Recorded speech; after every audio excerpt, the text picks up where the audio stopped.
Hey, what's up guys? John here. China now owns 383,000 acres of U.S. farmland in locations such as Oklahoma, Minnesota, North Carolina, and Virginia. They're acquiring this farmland for between 400 and 500% over asking price. Local and domestic farmers simply cannot compete. They're paying $15,000 to $20,000 an acre. A local farmer is paying $4,000 to $5,000 an acre. On top of that, Bill Gates now owns 270,000 acres of farmland. But the backstory behind that and connecting this with China and connecting it with what is going on behind the scenes, it paints a very, very grim future for the U.S. food supply. And I believe we're going to start to see record high food costs. But at the end of this video, I'm going to break down a solution which you can implement for yourself and your family to avoid what I believe is going to be a very, very dark and grim future for America, to the likes in which we haven't seen before. Now America's been an incredible place. I love America. It's been an incredible place for a very, very long time. But as we can all see, it's slowly getting deteriorated. We're starting to see many, many, many more problems and many more curveballs and many more black swan events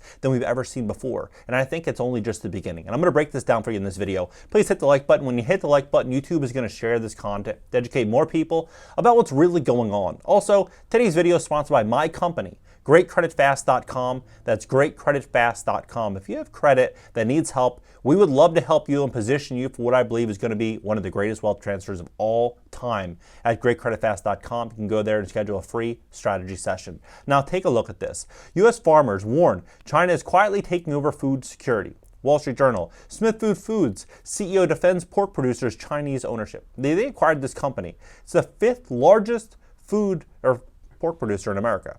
$14 billion in annual revenue, 50,000 employees. They're doing $300 million a week in sales.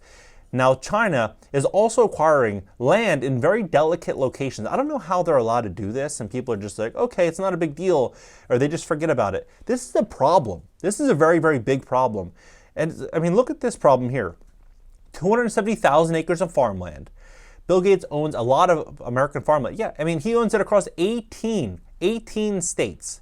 18 states, 270,000 acres. Now, in this article, they go on to say that, he's aware that there's environmental problems with allowing farmers to continue to produce food on his farmland, but he's not thinking about, taking this farmland away from them. But really, you look at what he's doing, what he's saying. He's saying everything is about climate. If he is saying that this is bad for the environment, why would he allow farmers to produce on his land in the long term? I don't think he is going to. In fact, I would not be surprised if in the coming year, 2 years, 5 years, 10 years, he started to take this farmland back. And then that would be a great shock to the U.S. food system. But the more we look into what's going on with him and what's actually happening with our food supply, the better that we understand this picture. So take a look at this company here. This company, Summit Carbon Solutions. They already have easements on 2,000 landowners to use 3,200 parcels of their land. Now, what they're going to be doing here with this company is they are going to be, look at this. Look at this footprint, by the way. So this footprint, this is where their project is. This is North Dakota, South Dakota, Nebraska, Iowa, and Minnesota. And so if you look at where the most fertile farmland is in America, North Dakota, South Dakota, Nebraska, Iowa, Minnesota. This is exactly where it's going to be. Their entire pipeline, the most fertile farmland in America. This is a 2,000-mile pipeline. A 2,000-mile pipeline. You're like, okay, well, who is, Carbon Summit Solutions? Well, their biggest donor, John Deere, right? This is one of the biggest donors. This donor, you look at who's invested. It's Bill Gates, right? He owns $6.7 billion worth of their stock, 6.5% of their company. So he's invested heavily into this Carbon Summit Solutions situation, in which is going to be laying carbon pipelines all throughout some of the most fertile farmland in America. Also owns 270,000 acres of farmland. China owns 383,000 acres of farmland. You start to see a big situation, a big problem that could be unfolding in the U.S. food supply. Now, we're starting to connect those dots. We're like, okay, let's look at what's going on in California, right? Because California, many people don't realize how big of a role California plays on our food supply. California, they had these floods, apparently cost $300 million in losses with these floods. Well, now California, they're going to be paying farmers not to farm. They're going to be paying them. And if you look at what they're doing, California produces virtually all domestically grown sushi rice. In the Central Valley, they're responsible for a quarter of the nation's crops. The region is the second most pumped aquifer system in the U.S. with 20% of America's groundwater supplied from pumping Central Valley aquifers. The new initiative keeps wildlife in mind, as officials are looking to restore 28,300 acres of additional habitat for animals to help revitalize population and create such as salmon, right? So where's this money coming from?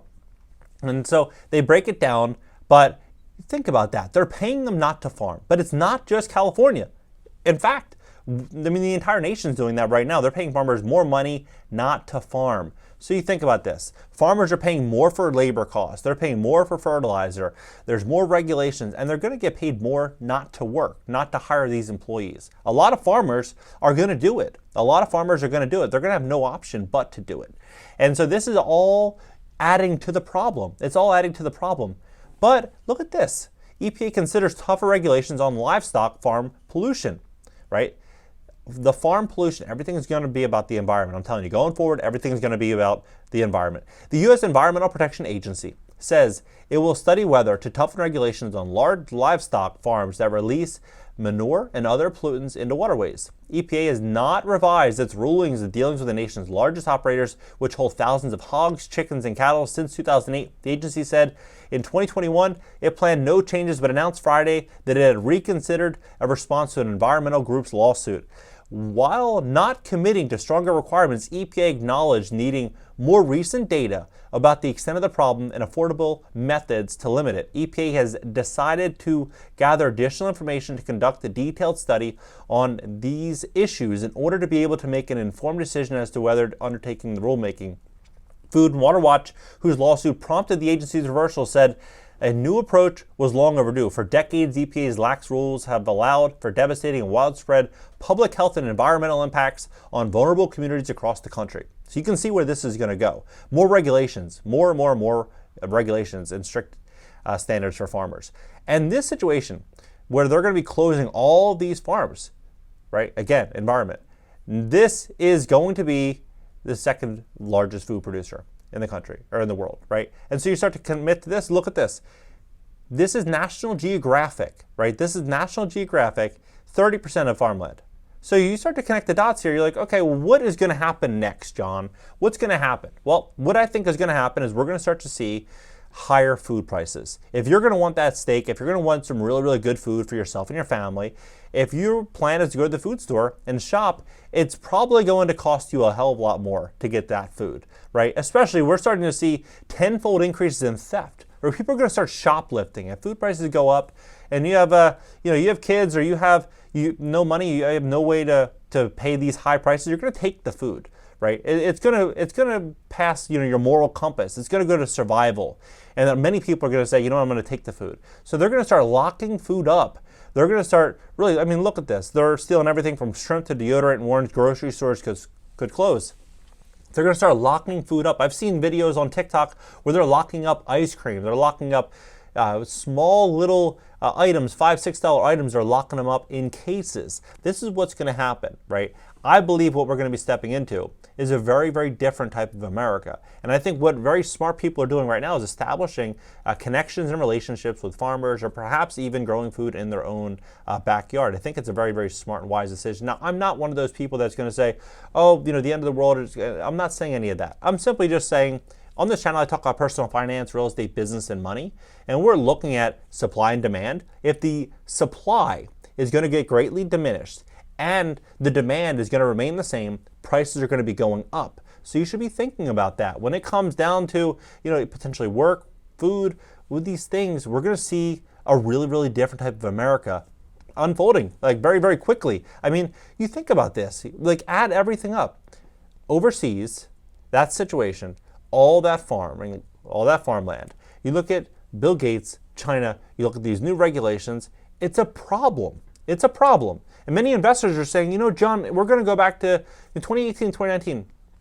I don't see it. I make informed decisions based on facts. No emotion. I look at facts. What we're going to start to see, most likely, is going to be a different type of America. America in which you want to have options. And I believe one of the great options right now is an online business, growing food in your own backyard, getting out of high interest rate consumer credit card debt, because interest rates are likely going to continue to rise in this country for the next couple of years. And if that is going to happen and everything's going to get more expensive and people are putting those expenses on credit cards, what is that going to mean? It's going to be more and more and more defaults, more and more and more stress, financial stress in this country. So I think we're stepping into some really interesting times. What do you think about this situation? How do you see this all playing out? During the hard times comes opportunities for people that are looking to potentially invest and to really to grow and scale. I do believe that there are going to be people that make smart decisions today that are going to be very, very grateful for those decisions tomorrow. What do you think about it? Drop it below. Let's have a conversation about how you think that this whole situation kind of plays out. That's what I'm betting on. I'm betting that we see a lot of people that over-invested the last couple of years when everything was just skyrocketing in price, whether it be stocks, crypto. Everything was going up. But when things start to get very, very, very hard and the world gets more expensive, people sell things. That's what they do. They sell things to try to make ends meet. So if you're positioned and you have cash, you have a good business, potentially even have access to your own food, all this is going to be a great benefit for you, right? If you need help fixing your credit, we would love to help you at greatcreditfast.com. But regardless, these are the facts. But I'm curious, what do you think? Drop it below, hit the like button, subscribe here, and add me on IG for content you won't get anywhere else, and I'll catch you guys in the next video.